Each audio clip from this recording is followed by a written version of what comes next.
जय हिंद साथियों, एक बार फिर स्वागत है आप लोगों का कॉम्पिटिटिव जंक्शन में। अभी हम लोग पॉलिटी प्रीलिम्स और मेंस की सीरीज चला रहे हैं, किसके लिए? एमपीपीएससी के लिए और यूपीएससी और अदर स्टेट पीएससी जितनी भी होती है सबके लिए। सबसे पहले हम लोगों ने पढ़ा कि संविधान क्या होता है, फिर हम लोगों ने देखा संविधान बनाने के लिए जो संविधान सभा थी उसकी मांग कब हुई, औपचारिक और अनौपचारिक। फिर उसके बाद हम लोगों ने देखा कैबिनेट मिशन। कैबिनेट मिशन के आधार पर ही हमारी संविधान सभा का गठन हुआ था। तो कैबिनेट मिशन में क्या क्या सिफारिशें थी वो सारी चीज़ें हम लोगों ने देखी, कितनी सीटें अलॉट हुई थी वो सारी चीज़ें हम लोगों ने देखी। तो आज का हम लोगों का टॉपिक है संविधान सभा का गठन और उसकी कार्यप्रणाली। संविधान सभा का एस्टेब्लिशमेंट कब हुआ था और उसने किस तरीके से काम किया था, वो सारी चीज़ें। पढ़ाने से पहले मैं थोड़ा सा दूर हो जाता हूँ ताकि आप इसका स्क्रीनशॉट ले लीजिए। और अगर आपको कहीं भी कुछ चीज़ें समझ में नहीं आती तो मैं बोल रहा हूँ आप बोर्ड पे ध्यान मत देना, लेकिन आप एक नोट्स बनाने का तरीका जो अपने कॉपी में सिस्टमेटिक है उस तरीके से आप नोट्स बनाओगे तो बहुत जल्दी याद होंगे। आप चीज़ें क्या फैक्चुअल रटने की कोशिश करते हो, लेकिन अगर आपके पास में एक फ्रेमिंग के साथ में सारी चीज़ें होगी तो आपको बहुत मजा आएगा पढ़ने में। तो स्क्रीनशॉट ले लीजिए पहले, फिर आगे बढ़ते हैं। ठीक, तो देखते दोस्तों, तो संविधान सभा की कार्यप्रणाली और गठन देखना है। अब हम लोगों ने जब कैबिनेट मिशन पढ़ा था तब मैंने आप लोगों को बताया था कि कैबिनेट मिशन कब भारत आया, 24 मार्च 1946 को, 23 को कराची पहुंचा था वो, और कराची के बाद में वहां पर शिमला समझौता हुआ वगैरह, ये सारी चीजें हम लोगों ने देखी। कैबिनेट मिशन में 3 सदस्य थे।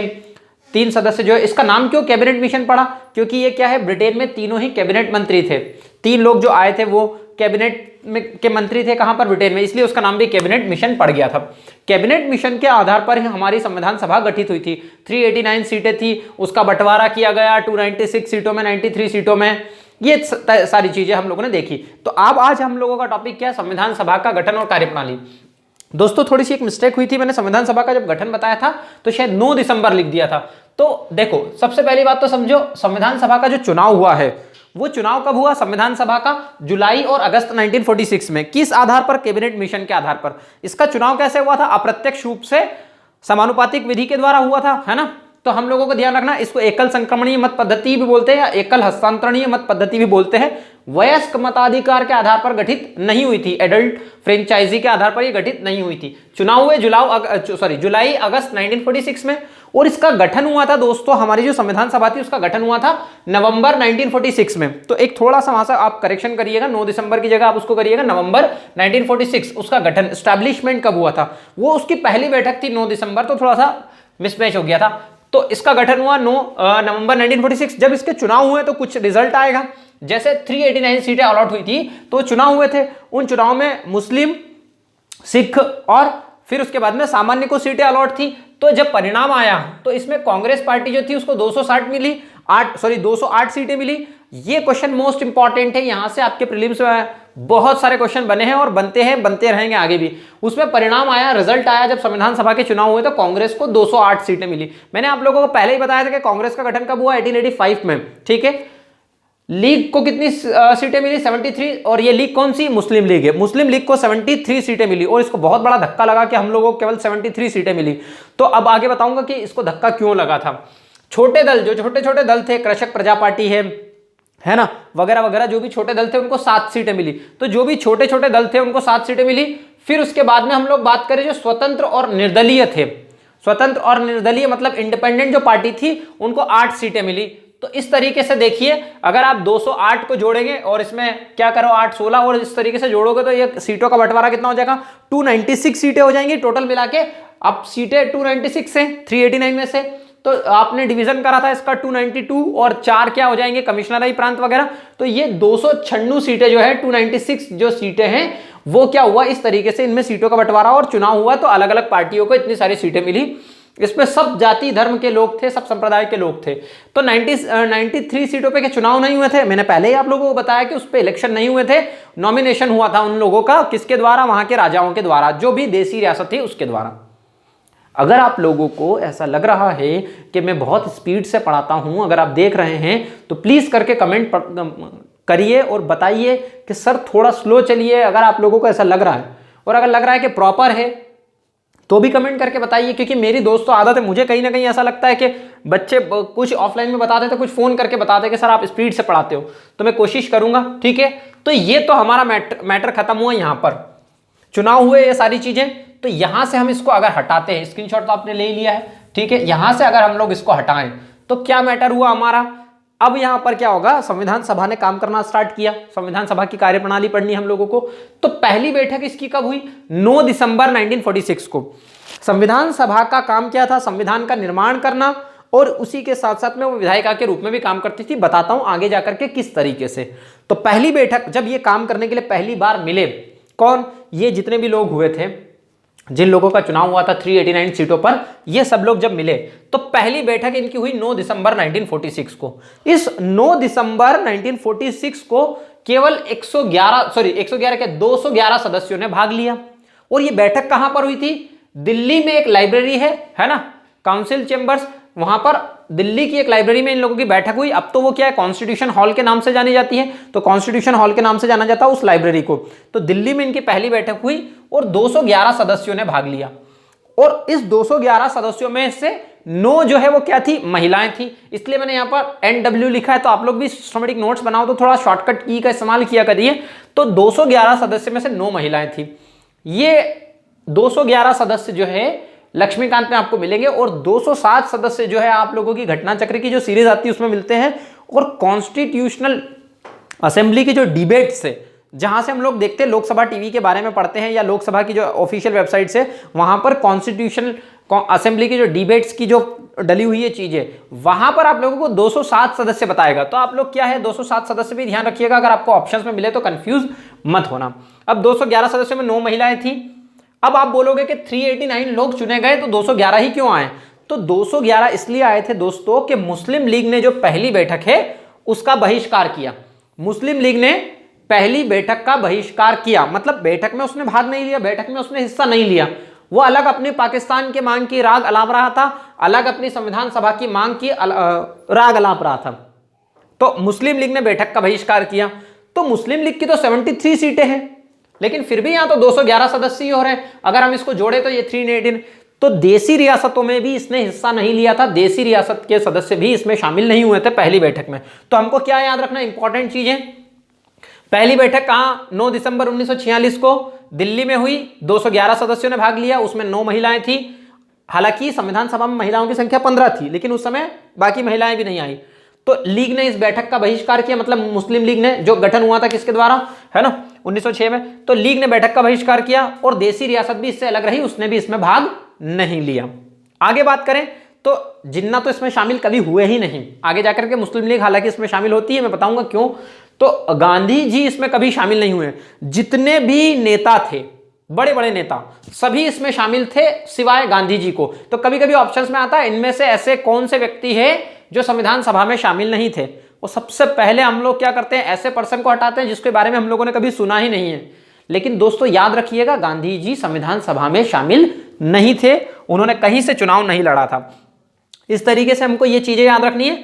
और अब जब असेंबली बैठी है तो कोई ना कोई उसका प्रेसिडेंट होगा, कोई ना कोई उसका हेड होगा, कोई ना कोई उसका चीफ होगा। तो अस्थायी अध्यक्ष, मतलब हमारे टेम्पररी हेड जो चुने गए थे वो डॉक्टर सच्चिदानंद सिन्हा चुने गए थे। तो हमारे जो टेम्पररी हेड थे वो कौन चुने गए, डॉक्टर सच्चिदानंद सिन्हा। डॉक्टर सच्चिदानंद सिन्हा हमारे टेम्पररी हेड चुने गए। अब ये क्वेश्चन तो हर कोई बना देता है, लेकिन सबसे पहली बात है कि किस आधार पर इनको चुना गया था। तो संविधान सभा में सबसे बुजुर्ग होने के नाते जो है इनको संविधान सभा का अध्यक्ष बनाया गया, लेकिन अस्थायी अध्यक्ष। किसकी तर्ज पर बनाया गया था, तो फ्रांस की तर्ज पर बनाया गया था। मतलब फ्रांस में भी ऐसा हुआ तो हम लोगों ने भी उसको फॉलो किया, और इस तरीके से सबसे बुजुर्ग सदस्य सच्चिदानंद सिन्हा साहब को क्या बना दिया, हमने अस्थायी अध्यक्ष बना दिया। अब हम पहली बैठक खत्म कर चुके तो इसको हटा देते हैं ताकि आपका मैटर सारा खत्म होते चले। ठीक है दोस्तों, इस तरीके से हम बात करें। अब दूसरी बैठक जब संविधान सभा कार्य करने के लिए दूसरी बार मिली तो कब, 11 दिसंबर 1946 को। 11 दिसंबर 1946 को संविधान सभा की दूसरी बैठक होती है, सेकंड बैठक होती है, सेकंड सिटिंग होती है। संविधान सभा की दूसरी बैठक कब हुई, 11 दिसंबर 1946 को। इसमें परमानेंट हेड चुन लिया गया, स्थायी अध्यक्ष चुन लिया गया किसको, डॉक्टर राजेंद्र प्रसाद साहब को। इसमें डॉक्टर राजेंद्र प्रसाद को स्थायी अध्यक्ष चुना, और इसमें 2 उपाध्यक्ष चुने गए। 2 उपाध्यक्ष, देखो राजेंद्र प्रसाद को मैंने आरपी लिखा है, तो आप शॉर्टकट में आप भी चाहें तो लिख सकते हैं। स्थायी अध्यक्ष चुना गया किसको, राजेंद्र प्रसाद साहब को। उपाध्यक्ष ये भी क्या थे, स्थायी थे। एक तो थे आपके HC मुखर्जी साहब, और दूसरे थे आपके कौन, VT कृष्णमाचारी। अब जगत कम थी इसलिए मैंने वहां पर कृष्णमाचारी नहीं लिखा, VT कृष्णमाचारी। तो 2 उपाध्यक्ष हुए इस तरीके से, HC मुखर्जी साहब और VT कृष्णमाचारी साहब। और इसी दिन क्या हुआ, कि संविधान सभा के संवैधानिक सलाहकार, संविधान सभा के कॉन्स्टिट्यूशन असेंबली के संविधान सलाहकार कौन नियुक्त किए गए? बी.एन. राव साहब नियुक्त किए गए। बेनेगल राव है ना, बेनेगल नरसिम्हा राव, ये क्या हुए? संविधान सभा के संवैधानिक सलाहकार चुन लिए गए 11 दिसंबर को ही। दोस्तों एक बात याद रखना मोस्ट इंपॉर्टेंट, ये सभा के सदस्य नहीं थे, ये सभा के सदस्य नहीं थे, सिर्फ इनको क्या करा? संविधान सभा का संवैधानिक सलाहकार नियुक्त किया। तो ये मैटर भी आप लोगों का खत्म होता है। अब मैं आप लोगों को बताऊं कि 389 सीटें जो थी, 296 सीटों का बंटवारा हुआ था और 93 सीटें देसी रियासत को दी थी, हम पढ़ चुके थे। अब क्या हुआ आगे जाकर के, जब हम इधर जाएंगे तब मैं और आपको चीजें एक क्लियर करते हुए चलूंगा। तो 299 सीटें ही हमारे यहां पर रह गई थी, क्योंकि जब हमारा देश आजाद हुआ, जब हमारा देश आजाद हुआ तो मुस्लिम लीग ने क्या करा था? बार बार मांग कर रहे थे पाकिस्तान की। तो पाकिस्तान का जब बंटवारा हुआ तो वहां से क्या हुआ? 90 सीटें कहां चली गई? पाकिस्तान चली गई। और 299 सीटें कहां रह गई? हमारे यहां पर भारत में रह गई। जो ब्रिटिश भारत था उसमें रह गई, जो ब्रिटिश प्रांत था उसमें 299 सीटें रह गई। 90 सीटें कहां चली गई? पाकिस्तान में चली गई। तो अब पाकिस्तान, खैर पाकिस्तान का कॉन्स्टिट्यूशन कब बना वो भी मैं थोड़ा सा जनरल इंट्रोडक्शन बता दूंगा आप लोगों को। तो 389 में से अब हमारे पास मेंबर कितने बचे? 299। तो आप बताना, जब क्वेश्चन आया आप लोगों के संविधान सभा में चुनाव हुआ था तो कितने सदस्य थे? 389। जब पाकिस्तान का बंटवारा हुआ तो कितने बचे? 299। पाकिस्तान में कितनी सीटें चली गई? तो 90 सीटें चली गई। तो ये मैटर था। ये कब हुआ मैं बताऊंगा लास्ट में आने पर। अब संविधान सभा में मुस्लिम लीग ने क्यों इसका बहिष्कार किया था पहली बैठक? क्योंकि मुस्लिम लीग उसमें शामिल इसलिए नहीं हो रही थी क्योंकि अगर वो सोच रही थी कि अगर हम लोग शामिल हो गए तो पाकिस्तान तो मिलना मुश्किल है, पाकिस्तान तो बनेगा ही नहीं, इसलिए उसने बैठक का बहिष्कार किया। देसी रियासत असमंजस में थी इसलिए शामिल नहीं हुई, बाद में धीरे धीरे शामिल होना स्टार्ट हुआ सभी लोगों ने। वो लोग ये सोच रहे थे पता नहीं कैसा लोकतंत्र बनेगा, कैसा गणतंत्र बनेगा, क्या होगा, किस तरीके से वयस्क मताधिकार होगा, क्या मूल अधिकार मिलेंगे, रोटी कपड़ा मकान वगैरह, या हमारे जो राजा रजवाड़ा जो हम लोगों का चल रहा है वो खत्म हो जाएगा क्या? इस वजह से वो असमंजस में थी और वो सोच रहे थे कि क्या हम पाकिस्तान में शामिल हुए, क्या भारत में रहें, कितनी रियासतें पाकिस्तान में जाएगी, कितनी रियासतें कहां रहेगी? भारत में। इस वजह से वो लोग भी शामिल नहीं हुए। तो ये मैटर भी हम लोगों का खत्म होता है, इसको भी हम लोग हटाते चलते हैं। ठीक है, फिर हम लोग बात करें किसकी? उद्देश्य प्रस्ताव। 11 दिसंबर के बाद हम लोग आ जाते हैं किस पे? 13 दिसंबर पे। 13 दिसंबर most IMP question for mains, most IMP question. आप लोगों को डायरेक्टली क्या लिखा हुआ रहेगा? Objective resolution. इंग्लिश में बात करें तो ऑब्जेक्टिव रिजोल्यूशन लिखा रहेगा, उद्देश्य प्रस्ताव लिखा रहेगा। उद्देश्य प्रस्ताव लिखा हुआ आएगा 3 मार्क्स में। अब 3 मार्क्स में आपने पढ़ा हुआ उद्देश्य प्रस्ताव के बारे में जमाने भर की चीजें और 3 पॉइंट्स आप ठीक से डाल नहीं पा रहे हो, आपको 3 नंबर नहीं मिल रहे। और ये 3 मार्क्स वाले क्वेश्चन आपको मोस्ट आईएमपी यही आपका सिलेक्शन करवाने में बहुत ज्यादा हेल्प करते हैं। तो दोस्तों देखो, सबसे पहली बात तो 13 दिसंबर 1946 को सभा में किसके द्वारा पेश किया गया? जवाहरलाल नेहरू के द्वारा। अब आप पूछोगे कि ये ऑब्जेक्टिव रिजोल्यूशन क्या है, ये उद्देश्य प्रस्ताव क्या है? तो आपको नाम से स्पष्ट लग रहा है कि उद्देश्य आ रहा है, ऑब्जेक्टिव आ रहा है, एम आ रहा है। तो देखो दोस्तों, 13 दिसंबर 1946 को जब इसको सभा में पेश किया गया जवाहरलाल नेहरू के द्वारा जब इसको सभा में पेश किया गया तो ये हमारे संविधान की दर्शन था, ये हमारे संविधान की झलक थी। इसमें संविधान का सारा खाका था। इसमें 8 आर्टिकल थे और कुछ अनुच्छेद, 8 अनुच्छेद बनाए और उस तरीके से उन लोगों ने उसको पेश किया। अब क्या मैटर था इस उद्देश्य प्रस्ताव में? तो अमेरिका का जो स्वतंत्रता संग्राम हुआ था उसमें जो चीजें थी कहीं ना कहीं इससे मिलती जुलती थी और इस उद्देश्य प्रस्ताव ने बाद में क्या हुआ? हमारे प्रस्तावना का आधार बना। तो सेकंड पॉइंट हम क्या डालेंगे? प्रस्तावना का प्रारंभिक रूप या प्रस्तावना का बेस। अब प्रस्तावना को इंग्लिश में बोलते हैं प्रियम्बल और हिंदी में प्रस्तावना और उद्देशिका भी बोलते हैं इसको। क्यों बोलते हैं उद्देशिका? क्योंकि ये उद्देश्य प्रस्ताव के आधार पर ही बनी थी। तो प्रस्तावना किसका प्रारंभिक रूप हो गया? सॉरी, क्या बोलते हैं? उद्देश्य प्रस्ताव किसका प्रारंभिक रूप हो गया? उद्देश्य प्रस्ताव का, है ना? तो हम लोगों को ध्यान रखना, सॉरी, उद्देश्य प्रस्ताव क्या? उद्देश्य प्रस्ताव प्रस्तावना का प्रारंभिक रूप हुआ, मतलब प्रियम्बल का क्या बन गया? वो बेस बन गया। ठीक है दोस्तों, पेश किसने किया? जवाहरलाल नेहरू ने। लेकिन दोस्तों इसको जब 13 दिसंबर 1946 को सभा में पेश किया गया तो सभा ने इसको अपनाया नहीं।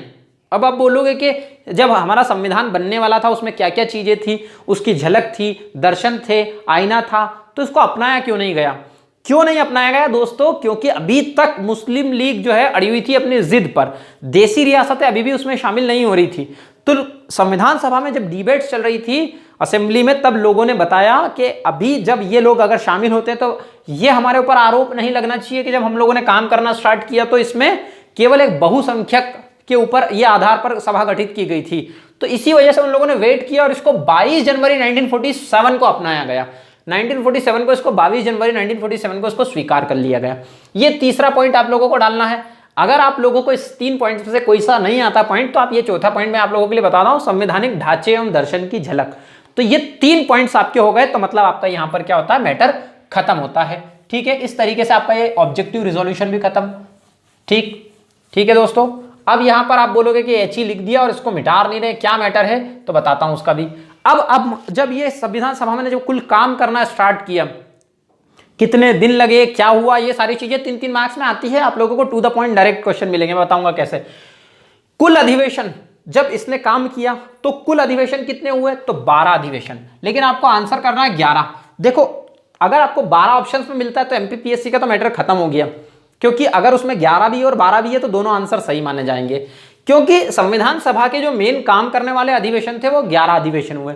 फिर 24 जनवरी को विशेष सत्र हुआ था उन लोगों का 1950 में, तो वो एक विशेष सत्र को कुछ जगह पर काउंट नहीं करते, इसलिए तो आपको याद रखना है कि 11 अधिवेशन कुल हुए, 11 प्लस 1 अधिवेशन, एक विशेष सत्र हुआ था इसका। तो आपको याद रखना क्या, 11 और 12 भी अगर लगा के आओगे तो आपका सही हो जाएगा, क्योंकि एमपीपीएससी आजकल इस तरीके का उसने गेम खेला है। वो अब क्या गेम है उसका अपना वो जाने, हम लोगों को तो ध्यान रखना है। ठीक है, फिर जो ड्राफ्ट बनाया इसने, देखो अलग अलग समितियों ने अलग अलग काम किए थे, इसके जो ड्राफ्ट बनाए गए है ना, संविधान सभा का जो ड्राफ्ट बनाया था, ड्राफ्टिंग कमेटी ने बनाया था, प्रारूप समिति ने बनाया था, जिसके अध्यक्ष बी आर अम्बेडकर थे। तो इसके ऊपर कुल मिला के जो संविधान सभा में प्रारूप पर जो विचार हुआ वो 114 दिनों तक चला। जो हमारा ड्राफ्ट था उसके ऊपर जो विचार चला था वो 114 दिनों तक, 114 दिनों तक चला।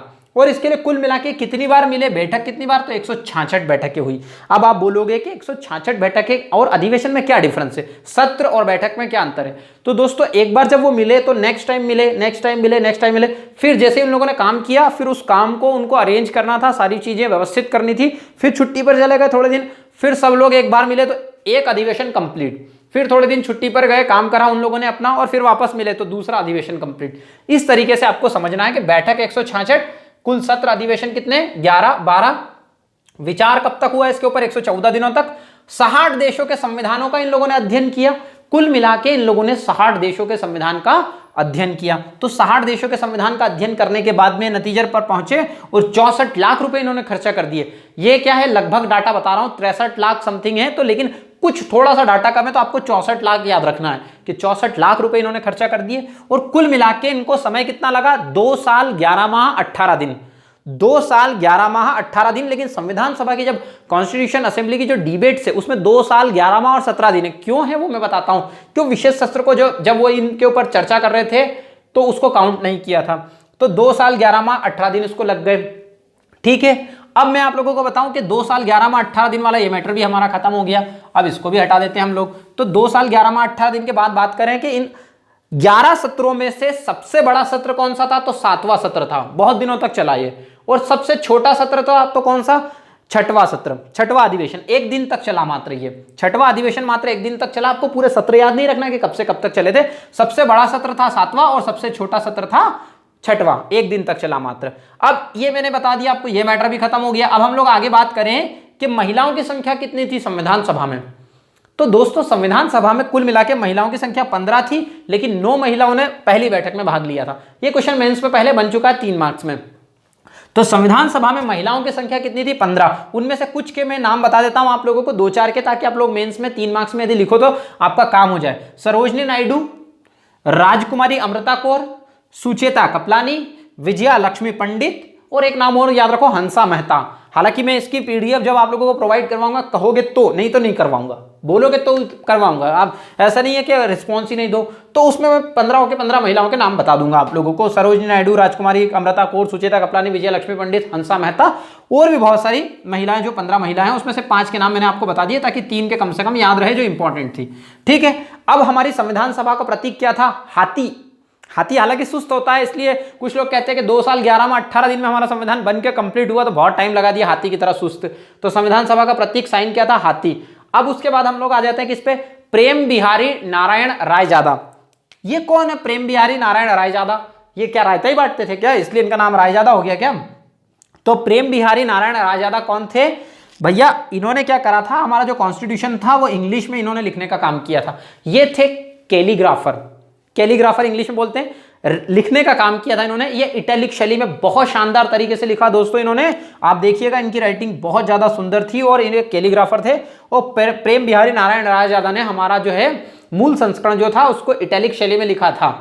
इसके लिए कितना पैसा लिया उन्होंने, तो कोई पैसा नहीं लिया, लेकिन उन्होंने सभा से डिमांड करी थी कि मैं इसके लिए कुछ भी पैसा नहीं लूंगा। बहुत ही उस जमाने के बहुत बढ़िया कैलीग्राफर थे। इन्होंने क्या करा कि हर पेज पर, संविधान के हर पेज पर मेरा नाम अंकित होना चाहिए। ये उन्होंने मांग की थी कि मैं इसके लिए कोई भी पैसा नहीं लूंगा, लेकिन संविधान में जब मैं बनेगा उसके हर पेज पर, जितने भी पेज होंगे उस पर क्या होगा, मेरा नाम अंकित होना चाहिए। तो इनका नाम अंकित है उस पेज पर, ये इन्होंने क्या लिया। तो ये प्रेम बिहारी नारायण रायजादा साहब भी खत्म हो गए, ये क्वेश्चन भी आ चुके हैं, सब क्वेश्चन आ गए पहले एग्जाम में। नंदलाल बोस, ये नंदलाल बोस कौन थे, इन्होंने सजाया। तो ये नंदलाल बोस साहब ने क्या करा, संविधान को हमारे सजाने का काम किया था। डिजाइन्स वगैरह जैसे ताजमहल है, फिर जो हमारी संस्कृति है, रामायण महाभारत वगैरह के चित्र वगैरह, वो सब हमारे संविधान में डले हुए हैं। तो इन्होंने सजाने का काम किया था, हिंदी वाले को भी, इंग्लिश वाले को भी। ये आते हैं अब कौन, बसंत कृष्ण वेद, इन्होंने हिंदी संस्करण लिखा था बसंत कृष्ण वेद साहब ने। तो ये भी याद रखिए, बसंत कृष्ण वेद साहब। तो हिंदी वाले तो कृष्ण भगवान को जानते हैं, इस तरीके से याद रख सकते हैं। अब ये हीलियम क्या है मैं बता देता हूं, नहीं तो बीच में ही रह जाएगा। हमारा जो मूल संस्करण है, हमारे जो संविधान की मूल प्रति है, जो ओरिजिनल कॉपी है, वो हीलियम में सुरक्षित रखा गया है। अब आप कमेंट करके मुझे जरूर बताइए कि उसको हीलियम में ही क्यों सुरक्षित रखा है हम लोगों ने, ठीक है। अब फिर बताऊंगा, नहीं तो अगला आप लोगों को नहीं आता। इस तरीके से 2 साल 11 माह 18 दिन में हमारा संविधान बन के कंप्लीट हुआ और कुल मिला के हम लोगों को इतना समय लगा। 26 नवंबर को इसको अपना लिया गया। 26 नवंबर 1949 को जब सभा की बैठक हुई तो इसको अपनाया गया। 26 नवंबर को हम लोगों ने अपनाया, ये ध्यान रखिएगा आप। संविधान दिवस मनाया जाता उसी दिन, और उस दिन जिस दिन इन लोगों ने अपनाया, उस दिन जो हमारे पास 299 सदस्य थे, उनमें से क्या हुआ, 284 सदस्य, 284 मेंबर्स ने क्या हुआ, इसके ऊपर साइन किए, सिग्नेचर किए, हस्ताक्षर किए। उनमें 8 महिलाएं भी शामिल थी। कुछ बच्चों का ऐसा कहना है कि क्यों बाकी सदस्य कहाँ चले गए थे, तो दाल बाटी खा रहे थे बाकी सदस्य, चूरमा बाटी वगैरह सब बनाया उन्होंने और मस्त अपना निपटा रहे थे, है ना। देखो, तो 26 नवंबर 1949 को क्या हुआ, जब अपनाया तो इसमें कितने आर्टिकल थे, आर्टिकल 395, 395 आर्टिकल हमारे थे। भाग कितने थे, पार्ट कितने थे, 22, क्योंकि यहीं से हमारी कहानी चालू होगी दोस्तों, ये याद रखना। मूल संविधान में 395 आर्टिकल, 395 आर्टिकल, पार्ट कितने थे, तो 22 भाग 22, और उसके बाद में शेड्यूल अनुसूची कितनी थी, 8 अनुसूचियां थी। तो मूल संस्करण में हमारे ये सारी चीजें थी। और इसमें से क्या हुआ, 26 नवंबर को मात्र 15 आर्टिकल लागू किए गए। उन 15 आर्टिकल के नाम मैं जब पढ़ाऊंगा तब बताऊंगा आगे। 394 अभी समझो, ये जो आर्टिकल है 394, ये अपने आप में एक 15+1 करे, लेकिन आप 15 ध्यान रखना, क्योंकि इस 394 में आर्टिकल में यही लिखा हुआ था कि संविधान जब लागू होगा हमारा 26 जनवरी को, तो कौन कौन से आर्टिकल लागू होंगे, ये चीजें। तो 394 में ऐसा कुछ भी नहीं है, लेकिन इसने इन्फोर्स किया उसको, है ना। तो ये हम लोगों को ध्यान रखना है।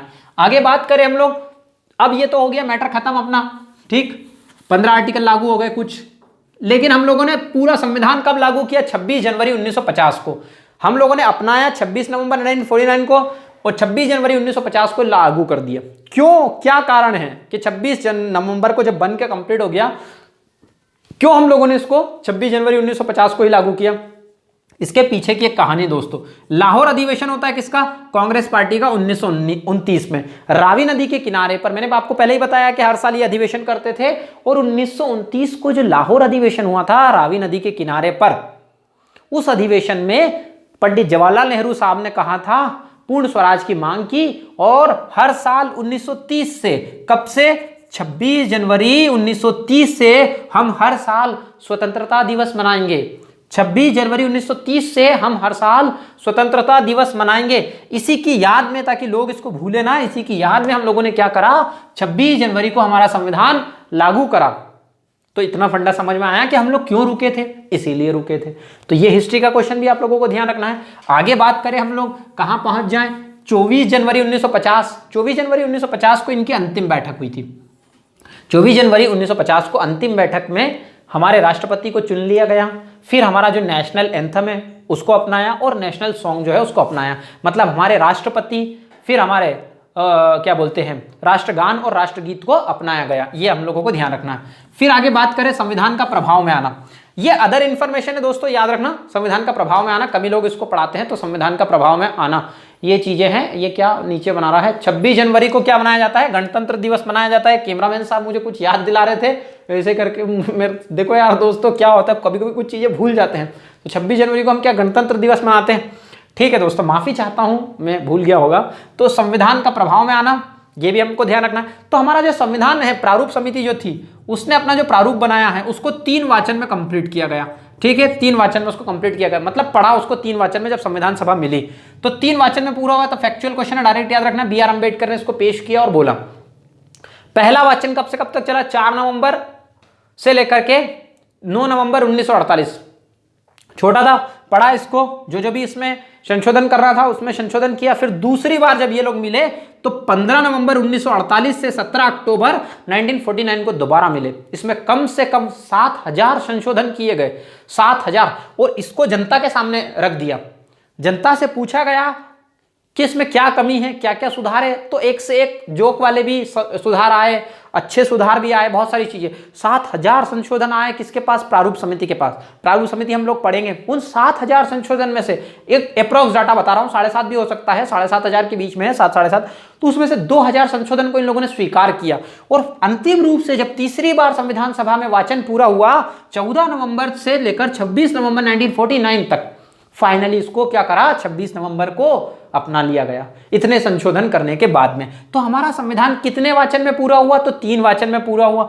तो प्रभाव में इस तरीके से हमारा संविधान आया। ये मैटर भी यहां पर खत्म होता है। और मोस्ट टाइम पे इंफॉर्मेशन जो आप लोगों को मेंस में काम आएगी, जब मैं मेंस के क्वेश्चन कवर करवाऊंगा तब।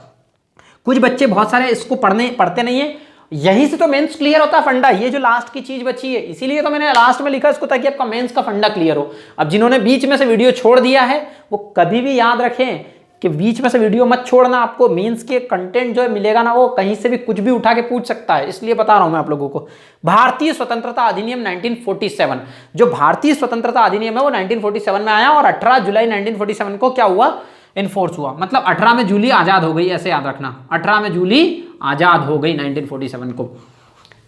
1773 का रेगुलेटिंग एक्ट, 1774 का पिट्स इंडिया एक्ट है ना, 1919 का हमारा एक्ट आया, 1909 का एक्ट आया, 1935 का एक्ट आया। तो जो एक्ट की सीरीज है वो मैं अलग से चलाऊंगा जब हिस्ट्री हमारा पोर्शन चालू होगा तब। लेकिन अभी समझो कि ये जो अधिनियम आया था क्यों आया था, ये जो एक्ट आया था, ये अधिनियम क्यों आया था। 1935 का जो भारत शासन अधिनियम था उसके तहत अंग्रेजों ने राज किया, वो सारी चीजें। ये एक्ट इसलिए आया था कि इसने संविधान सभा को संप्रभु बना दिया, इंग्लिश में बात करें तो सोवरेन बना दिया। जो कॉन्स्टिट्यूशनल असेंबली है उसको सोवरेन बना दिया। सोवरेन का मतलब क्या होता है, संप्रभु का मतलब क्या होता है, आगे एक एक करके प्रस्तावना में जब शब्द आएंगे बहुत अच्छे से समझाऊंगा। लेकिन यहां पर समझो कि संप्रभु का मतलब यह है कि आंतरिक और बाह्य मामलों में कोई हस्तक्षेप नहीं होगा बाहर भारत के। ठीक है, तो भैया सभा क्या हो गई, संप्रभु हो गई। मतलब जो पुराने कानून है वो सभा खत्म कर सकती है और जो नए कानून है वो सभा लागू कर सकती है। ये मैटर होता है अपना संविधान सभा का। ये इसको पावर्स कहां से मिले, इस अधिनियम के द्वारा मिले। सेकंड बात करें हम लोग, तो जब सभा को क्या बना दिया गया, विधायिका बना दिया गया। सभा को क्या बना दिया गया, लेजिस्लेचर बना दिया गया। लेजिस्लेचर बना दिया गया, इसका मतलब यह है कि हमारी संविधान सभा के पास 2 काम थे। पहला काम क्या, संविधान का निर्माण करना, और दूसरा काम क्या, संविधान सभा को संसद के रूप में काम करना, विधायिका के रूप में काम करना। तो संविधान सभा के अध्यक्ष कौन थे, डॉक्टर राजेंद्र प्रसाद। और जब कभी भी संविधान सभा संसद के रूप में काम करती थी, विधायिका के रूप में काम करती थी, तो उसके अध्यक्ष कौन थे, जीवी मावलंकर साहब, गणेश वासुदेव मावलंकर साहब। और इन्हीं को क्या कहा जाता था, संविधान संसद के जनक, लोकसभा के जनक कहा जाता था इनको, संसद का जनक जीवी मावलंकर साहब को। गांधी टोपी पहनकर आने वाले पहले व्यक्ति थे ये। तो विधायिका के रूप में जब काम करती थी तो फर्स्ट संसद, पहली बार हमारी संसद कब बनी, 17 नवंबर 1947 को ये बनी और विधायिका के रूप में काम करना स्टार्ट किया। और 26 नवंबर 1949 तक इसने अपना काम किया। जीवी मावलंकर साहब इसके पहले क्या बनाए गए, अध्यक्ष बनाए गए। दोस्तों एक बात मोस्ट इंपॉर्टेंट है, यहां पर ध्यान रखना, जो हमारी ओरिजिनल संसद बनी हो 1952 में चुनाव के बाद में हुआ है मैटर, ये तो सिर्फ टेम्पररी संसद के रूप में काम कर रही थी। तो यहां पर आपका सारा पोर्शन खत्म होता है संविधान सभा का। इतना सारा संविधान सभा का पोर्शन मैंने आप लोगों को पढ़ाया। हो सकता हो कि वीडियो लंबा हो गया हो, लेकिन आप लोग हमारे साथ बने रहिए और देखते रहिए, क्योंकि आपको इसमें मोस्ट इंपॉर्टेंट चीजें मिलेगी सिस्टमेटिक। अगर आपने पहले भी कहीं पढ़ा, अगर आप हमारा वीडियो देखते हो तो आपको हर बार कुछ ना कुछ नया जरूर मिलेगा, और वो एग्जाम में लेटेस्ट चीजें आ रही है, मैं आप लोगों को बता रहा हूं। अब हम लोग नेक्स्ट टॉपिक की ओर बढ़ते हुए चलेंगे, और साथ में संविधान सभा ने इतना काम किया तो कुछ तो चुनौतियां आई होंगी, कुछ तो लोगों ने आलोचना की होगी, तो इस तरीके से अब नेक्स्ट हमारा टॉपिक रहेगा वो मेन से रिलेटेड भी रहेगा। ठीक है दोस्तों, तो आप लोगों ने अगर हमारा चैनल अभी तक सब्सक्राइब नहीं किया है, अगर आप नए हैं तो प्लीज़ चैनल को सब्सक्राइब कीजिए और साथ ही साथ बेल आइकन को दबाइए ताकि आपको सारे नोटिफिकेशन मिलते रहे। जय हिंद साथियों, धन्यवाद।